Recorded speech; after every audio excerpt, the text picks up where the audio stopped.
Nishukishe mta dere wauru wa mta wanataka choma na mikiase mta dere wauru wa mta wanataka choma na mikiase. Welcome to the Atmost Entertainment Podcast, and I'm your host for today, Curious kwenye flow hapa, and every other Saturday. Maze, karibu tena to the podcast. This is episode 15, my people. Baya sana.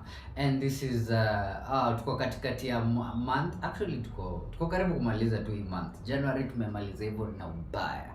I hope you guys are doing great and having an amazing Saturday. So much has been happening around the entertainment industry, and so much has been happening around our world, in Kenya, in Africa, and also around the world. Maze, entertainment has been on the move here and like kila mahali maze.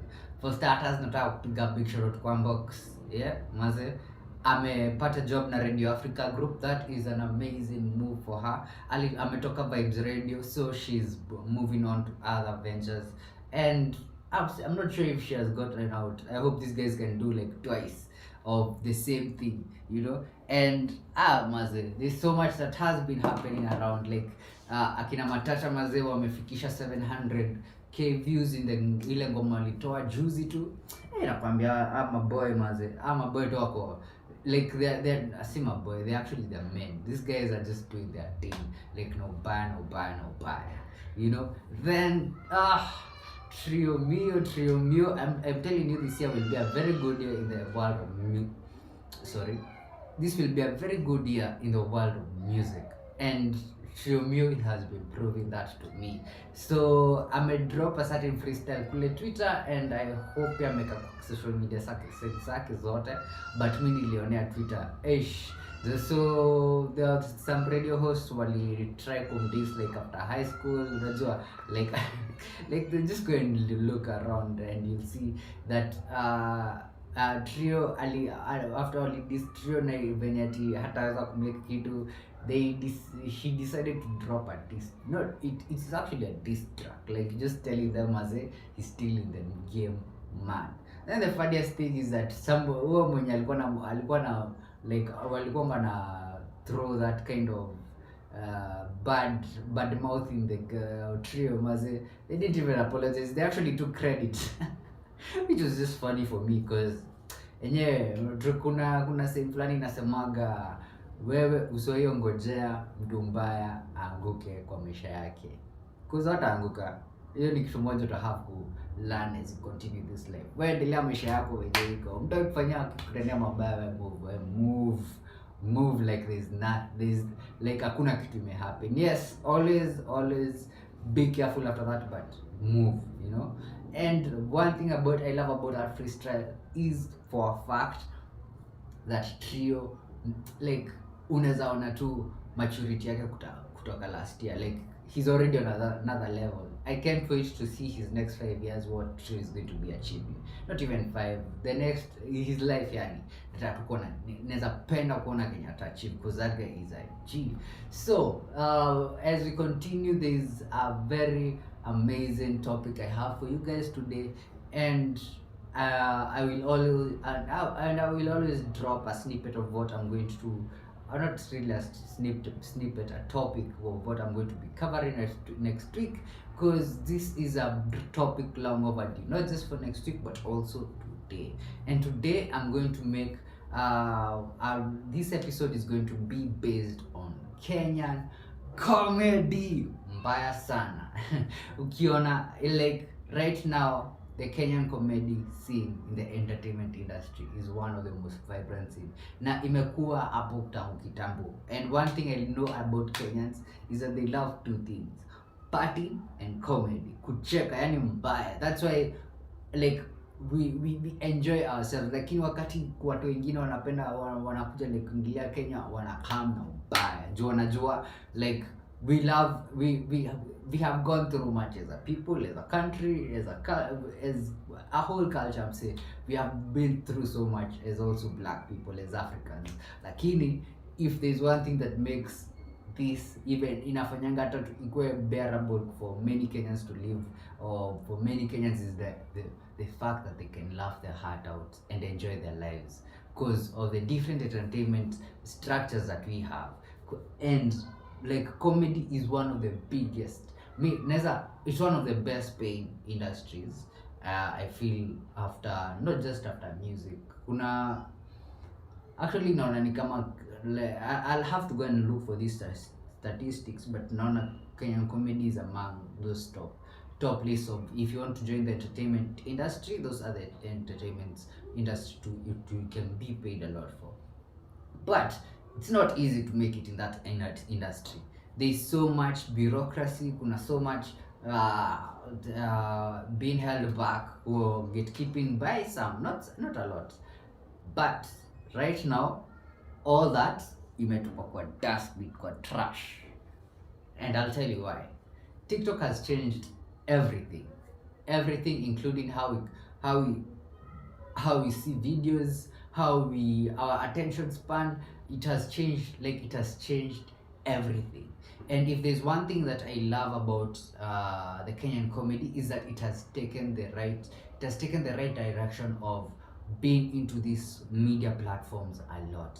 And I keep on telling all my business friends, if they want their businesses to last in the next 10-20 years now, they should be joining these social media platforms or digital platforms zenye yani mtu akiwa nyumbani anaweza kuona na kikam hapo kwa shop yako physically pia wana feel fiti, or if they see you on kwa mtandao, then uko na event wata feel fiti sana. That's how you bring your fans to you. And one of the best things that I've seen so far is the comedic scene that has grown, especially. So there is this stand-up comedy group. They usually have certain stand-up comedy events like every other week or every other month. So like they call themselves a stand-up collective. They bring different type of content creators that are really good with jokes. And stand-up comedy is one of them. For me, I feel it's like one of the, it's not really hard, it's actually really one of the hardest things to do, because having a punchline, making sure your crowd follows your story and they are into the story. Like Abe say, stand-up comedy has changed a lot. Like the comedy scene has changed a lot. And if there are people right now when wanavuma sahi from hizi zile enzi za kina Vionja, but Vionja had started that path in terms of the film world, their comedy film world. Unaget walianzanga hiyo path in our Kenyan scene. Ndio maana all the actors in Vionja Makamani are supposed to be goated. We need to have our own like Hall of Fame kind of Kenyan thing where everyone anajua this is where, like, that information should be public.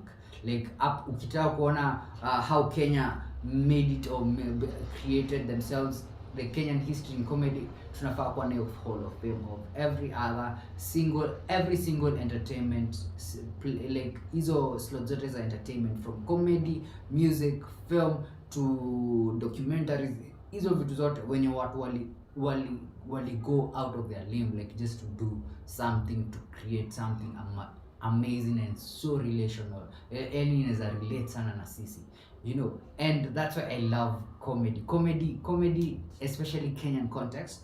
They wanaletanga, unaona hizi vitu like tunaendelea kila siku, that's what they bring pamoja and just make amazing jokes out of them. And for me, I love those, like I just love them for days, man. Like me as a check out mbaya sana. And so I think I might mention a few names that I feel like mi kwangu sahi ni wanoma sana. First of all, kwa number 1 top of the damn list, like it's Njugush. Njugush is a G. Like Njugush kwenye ametoka omse sahi, he's a seasoned comedian. Like omse anaweza host his events all over the country bila stress. And I know his team is just amazing. Like I know team yake washaona venye wanaweza set up na venye like brand yake, hata yeye najua ashaona venye brand yake iko. But that's one of my favorite comedians in this industry right now. Then if you want to check, if since I'm telling you, TikTok is one has changed the lives of so many people right now. Kena is one of the people that I feel is another big fish kwa industry ya comedy. By the way, kama hautafanya any kind of collaboration with Kena as a comedian, maze like kumpata in the next two, hata sahi itakuwa ngumu, because Kena is already a legit big comedian. The other person then kwangu mimi naweza feel ni a big comedian ni Anita Ngashira Tai. So iko the stand up collective. Actually they host, as I said, they host events every other week or every other month. I'd really love to attend to one of the events. Actually that's one of my to-do list to be doing often this year. And one of the things I loved about their stand up comedy is it's so relate. Unajua sisi in the age and our age we like to speak mix English, Swahili and also our mother tongue. Saa zingine they do that like hapo, and it's just amazing. Venye inatokeanga tu ni hizo punchlines venye wanazitoanga tu zinakuanga amazing. Then kuna dem mwingine and mark you, these people I'm telling you about, they are not just comedians, they are content creators. And mwingine napenda hapa, that's why I took out my phone, was Justine Wanda. Like she has a TikTok. If you go and check out her TikTok account, it's usually more about giving you news. And the way she delivers that news, for days, like mimi naongejanga tu kuonanga, like nikitaka kujonga kitu yote ina happen, ikantrenda tu kwa Wanda, like most of the time. Then the other guys that I've seen really wanavuma sana from ni kuna this guy called Amandi. Yeah, Amandi. Actually I just call him Jagde. Yeah, Jagde. Amandi.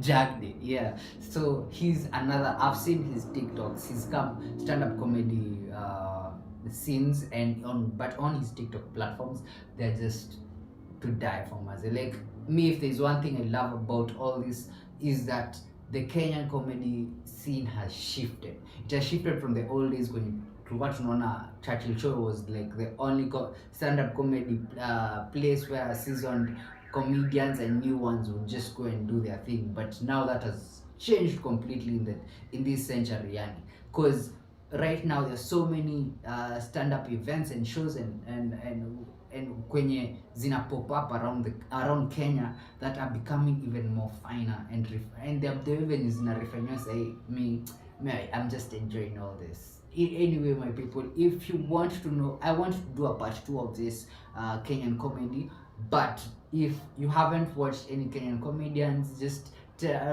go and try and look for them and just watch. Just type anywhere, Google, wherever, Kenyan comedies, and just tell me what you think.